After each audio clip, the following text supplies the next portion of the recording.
মৰমৰ ছাত্ৰ-ছাত্ৰীসকল, তোমালোক সকলোকে মোৰ চেনেললৈ স্বাগতম জনাইছোঁ। আজি আমি পঞ্চম শ্ৰেণীৰ লেচন নম্বৰ 1ৰ all things bright and beautiful নামৰ পাঠটি আলোচনা কৰিম। লগতে এটা কথা জনাই থওঁ যে যিসকল শিক্ষাৰ্থীয়ে মুখ্যমন্ত্ৰীৰ যিটো বৃত্তি পৰীক্ষা চিফ মিনিষ্টাৰ স্কলাৰশ্বিপ এক্সামিনেশ্যন দিম বুলি ভাবিছে, সেইসকলে মোৰ চেনেলটো ছাবস্ক্ৰাইব কৰি ল'বা, যাতে তোমালোকৰ কৰ্চটো কমপ্লিট হয় আৰু তোমালোকে সফলতাৰে পৰীক্ষাটোত উত্তীৰ্ণ হ'ব পাৰা। যিহেতু যোৱা 3 বছৰমান কৰোণা মহামাৰীৰ বাবে এই এক্সামটো পতা হোৱা নাছিল, কিন্তু এই বৰ্ষত পাতিব পাৰে, গতিকে তোমালোকে প্ৰিপেৰেশ্যন কৰি থ'লে হয়তো সুবিধা হ'ব। এতিয়া আহাচোন আমি পাঠৰ মাজলৈ যাওঁ। পাঠৰ নাম all things bright and beautiful. All মানে সকলো, থিংছ মানে বস্তু, ব্ৰাইট মানে উজ্জ্বল আৰু বিউটিফুল মানে ধুনীয়া। সকলোবোৰ বস্তু উজ্জ্বল আৰু ধুনীয়া বুলি কৈছে। Let's learn some new words and their meanings. এতিয়া কিছুমান নতুন শব্দ আৰু তাৰ অৰ্থ শিকো আহা বুলি কৈছে।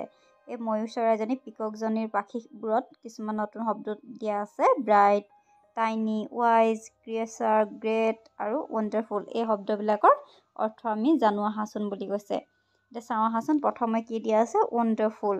ৱণ্ডাৰফুল মানে কি বুলি কৈছে? ভেৰি গুড, প্লিজেণ্ট অৰ এনজয়েবল। ভেৰি গুড মানে বৰ ভাল, প্লিজেণ্ট অৰ এনজয়েবল মানে আনন্দদায়ক। ইয়াৰ পিছত দিয়া আছে গ্ৰেট। গ্ৰেট মানে হৈছে লাৰ্জ। ইয়াত দিছে গ্ৰেট মানে কেতিয়াবা মহানো বুজায়, কিন্তু ইয়াত দিছে লাৰ্জ। লাৰ্জ মানে হৈছে ডাঙৰ। আৰু দিয়া আছে creature, a living thing that can move around. কিছুমান জীৱিত প্ৰাণী, জীৱিত জন্তু, জীয়াই থকা প্ৰাণী যিবোৰে লৰচৰ কৰিব পাৰে। ক্ৰিয়েচাৰ মানে হৈছে প্ৰাণী। ৱাইজ, ৱাইজ মানে হৈছে এবল টু মেক চেন্সিবল ডিচিশ্যনছ। চেন্সিবল ডিচিশ্যন, সিদ্ধান্ত যিবিলাকে ল'ব পাৰে সেইবিলাককে জ্ঞানী বুলি কৈছে, যি যুক্তিপূৰ্ণভাৱে কিছুমান সিদ্ধান্ত গ্ৰহণ কৰিব পাৰে। ইয়াৰ পিছত দিয়া আছে টাইনি। টাইনি মানে হৈছে very small in size or amount. বৰ সৰু বুলি কৈছে। ভেৰি স্মল ইন চাইজ, আকাৰত খুবেই সৰু বুলি কৈছে, বা পৰিমাণত খুবেই কম, বা তাকৰ বুলি কওঁ যে সেইটো টাইনি। আৰু দিয়া আছে ব্ৰাইট। ব্ৰাইট মানে ফুল অফ লাইট, মানে উজ্জ্বল, লাইটেৰে পৰিপূৰ্ণ, অৰ্থাৎ উজ্জ্বল। এতিয়া আহাচোন আমি পাঠৰ লেচনটোৰ কবিতাটোৰ মাজলৈ যাওঁ। এতিয়া কৈছে লেটছ ৰিচাইট দ্য পয়েম, অৰ্থাৎ কবিতাটো আবৃত্তি কৰোঁ আহা। কবিতাটোৰ নাম হৈছে all things bright and beautiful. সকলো বস্তু উজ্জ্বল আৰু ধুনীয়া। All things bright and beautiful. সকলো বস্তু উজ্জ্বল আৰু ধুনীয়া। All creatures great and small. সকলোবিলাক প্ৰাণী ডাঙৰ আৰু সৰু। All things wise and wonderful. সকলো বস্তু, ৱাইজ মানে হৈছে জ্ঞানী আৰু ৱণ্ডাৰফুল মানে আচৰিতজনক। The Lord God made them all. আৰু কোনে বনাইছে তেওঁলোকক?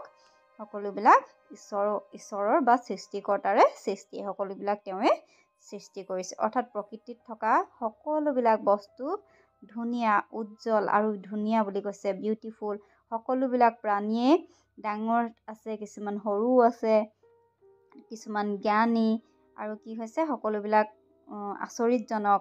এই সকলোবোৰ কোনে সৃষ্টি কৰিছে? একমাত্ৰ সৃষ্টিকৰ্তাই সৃষ্টি কৰিছে। ইচ লিটল ফ্লাৱাৰ ডেট অপেন্স। যিবিলাক ফুল ফুলে সেইবিলাক সৰু সৰু ফুলবিলাকৰ কথা কৈছে। লিটল মানে সৰু, ফ্লাৱাৰ মানে ফুল, অপেন্স মানে পাহি মেলাৰ কথা কৈছে। Each little bird that sings. সৰু সৰু পক্ষী যিবিলাকে গান গায়। He made their glowing colours, he made their tiny wings. ফুলবোৰ যিবিলাকৰ কালাৰবিলাক উজ্জ্বল উজ্জ্বল, সেইবিলাক তেওঁৱে বনাইছে। And he made their tiny wings. আৰু চৰাইবিলাকৰ সেই সৰু সৰু পাখিবোৰো তেওঁৱে বনাইছে। অৰ্থাৎ ইয়াত তেওঁ মানে কাৰ কথা কৈছে? সৃষ্টিকৰ্তাৰ কথা কৈছে।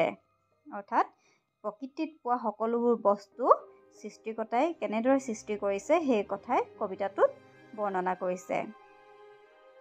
অৰ্থাৎ সাৰাংশ হিচাপে আমি ক'ব পাৰোঁ যে সৃষ্টিকৰ্তাই সৃষ্টি কৰা সকলোবোৰ বস্তুৱে, প্ৰকৃতিৰ সকলোবোৰ বস্তুৱে ধুনীয়া আৰু নিখুঁত।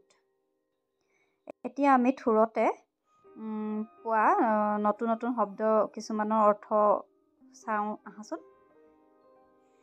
ব্ৰাইট মানে হৈছে উজ্জ্বল, বিউটিফুল মানে ধুনীয়া, ক্ৰিয়েচাৰ মানে হৈছে প্ৰাণী, গ্ৰেট মানে হৈছে ডাঙৰ, স্মল মানে হৈছে সৰু, ৱাইজ মানে হৈছে জ্ঞানী, ৱণ্ডাৰফুল মানে হৈছে আচৰিতজনক, লৰ্ড গড মানে সৃষ্টিকৰ্তাৰ কথা কৈছে, ভগৱানৰ কথা কৈছে, মেড মানে সাজিছে বা বনাইছে, লিটল মানে সৰু, ফ্লাৱাৰ মানে ফুল, অপেন্স মানে খোলা বা পাহি মেলা বুজাইছে ইয়াত, লিটল মানে সৰু, বাৰ্ড মানে চৰাই, ছিংছ মানে গান গোৱা, মেড মানে বনাইছে বা সাজিছে, গ্ল'য়িং মানে উজ্বলি থকা বা জিলিকি থকা, কালাৰ্ছ মানে হৈছে ৰংবোৰ, মেড মানে বনাইছে বা সাজিছে, এণ্ড দেয়াৰ মানে সিহঁতৰ, টাইনি মানে সৰু, উইংছ মানে পাখি। গতিকে ইয়াৰ পিছৰ পাঠত আমি এই পাঠটোৰ প্ৰশ্নোত্তৰসমূহ আলোচনা কৰিম।